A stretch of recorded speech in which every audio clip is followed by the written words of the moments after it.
नमस्कार। इस वक्त मैं कलकत्ता स्पोर्ट्स जर्नलिस्ट क्लब में मौजूद हूँ। यहाँ पे खेल मंत्री इंद्रनील खान जी का प्रेस कॉन्फ्रेंस होने जा रहा है। तो आइए जानते हैं, देखते हैं कि इस प्रेस कॉन्फ्रेंस में ऐसी कौन सी बातें हैं जो उभर कर सामने आती है। প্রথমেই সবাইকে শুভ সন্ধ্যা বলবো। আর আপনারা বলছিলেন, মুখ্যমন্ত্রী বলছিল যে প্রিভিলেজ কিছু না,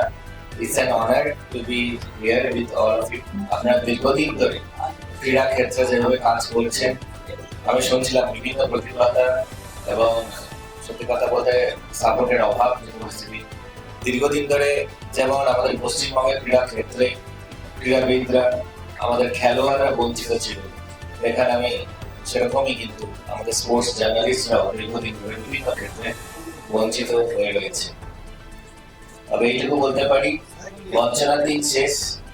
ভরসার দিন শুরু হয়েছে এবং আমার বিশ্বাস যে আগামী দিন এই ভরসাটা আরো শুধু অটুট না, আরো সুদৃঢ় করা, সেটা আমাদের প্রত্যেকের লক্ষ্য থাকবে। আপনাদের প্রত্যেকের সহযোগিতা চাইবে, কারণ এই পুরো ক্রীড়া ক্ষেত্রে আমাদের পশ্চিমবঙ্গের শুধু কলকাতা ময়দানে ডেফিনেটলি আমাদের আলাদা, কলকাতা ময়দান একটা হৃদয়ের কাছে থাকে, কিন্তু তার সাথে সাথে পশ্চিমবঙ্গের প্রত্যেকটা প্রান্তে কি অবস্থা, কি পরিস্থিতি ক্রীড়া ক্ষেত্রে, ছেলেরা কতটা এক্সপোজার পাচ্ছে, কোথাও বঞ্চিত হচ্ছে কিনা, কোথাও কোনো ধরনের অন্যায় হচ্ছে কিনা বা অবিচার হচ্ছে কিনা, এই টাইপের কোনো বিষয় থাকে, সেটা কিন্তু সবার আগে আপনারাই আমাদের দিতে পারবেন।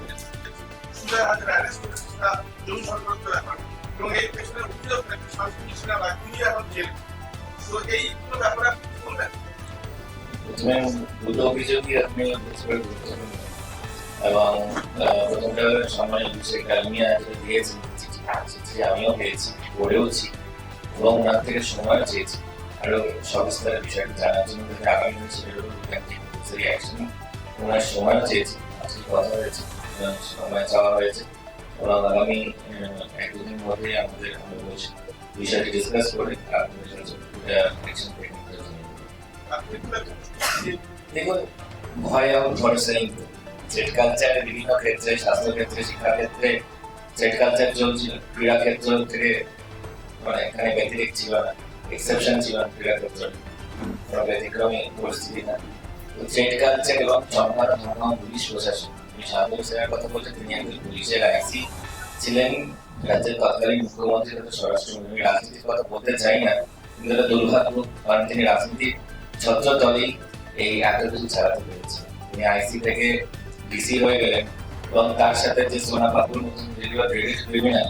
তারা একই সাথে যেভাবে করে বয়স্ক মানুষদের থেকে জমি বাড়ি সবকিছু লুট করছিল, তোলাবাজি করছিল, সিন্ডিকেট চালিয়েছে, ট্রেড কালচার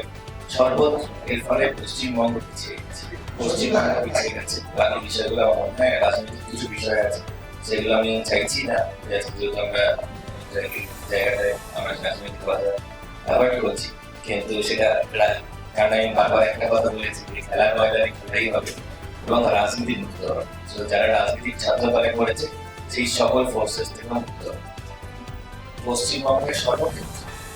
স্বাস্থ্য, শিক্ষা, ক্রীড়া, সর্বক্ষেত্রে রাজনীতি এবং কোনো ধরনের পারদর্শিতা, এক্সপার্টিস বা ক্রীড়া প্রেম থেকে যে এর মধ্যে বা কোনো অনেক ধরনের সিন্ডিকেট চলেছে তা নয়, নানা ধরনের ইরেগুলারিটিস চলেছে এবং অনেক ক্ষেত্রে টাকা পয়সার মতো গুরুতর বিভিন্ন লেনদেনেরও অভিযোগ উঠে এসেছে এবং দীর্ঘদিন ধরে পশ্চিমবঙ্গের ক্রীড়া ক্ষেত্রে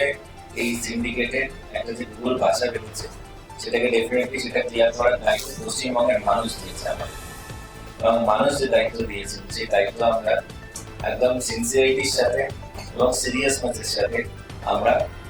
पालन করব, সে বিষয়ে নিশ্চিত। तो जैसे कि आपने अभी देखा, प्रेस कॉन्फ्रेंस में काफ़ी मुद्दे थे जिन्हें इंद्रनील खान जी जो खेल मंत्री है बंगाल के, उन्होंने पकड़ा और साथ ही उन्होंने ये भी कहा कि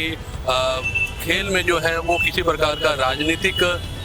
चीज़ जो है उसे वो आने देंगे नहीं, साथ ही राजनीतिक वंशवाद चीज़ों को वो यहाँ पे आने देना चाहेंगे नहीं। साथ ही वो यहाँ के जो भी बड़े बड़े खिलाड़ी हो, फिर चाहे वो अशोक डिंडा जी, मनोज तिवारी जी हो, सौरभ गांगुली जी हो, या फिर हमारे यहाँ लिएंडर पेस जी हो, इन सब के साथ एक मदद से यहाँ के जो खेल को है उसको आगे बढ़ाने के बारे में वो बात कर रहे थे और चाह रहे थे कि यहाँ पे आने वाले समय में, जैसे कि आईपीएल में इस वक्त जो है बंगाल या कोलकाता या कोई भी एक खिलाड़ी नहीं है जो आईपीएल में अपनी जगह बनाया हो और सही तरीके से खेल रहा हो, तो कहीं ना कहीं उन्होंने कहा कि खेल में अभी हमारा जो है उस पर ध्यान देना जरूरी है और आने वाले समय में वो बंगाल में खेल को और आगे ले जाने के लिए प्रतिबद्ध है।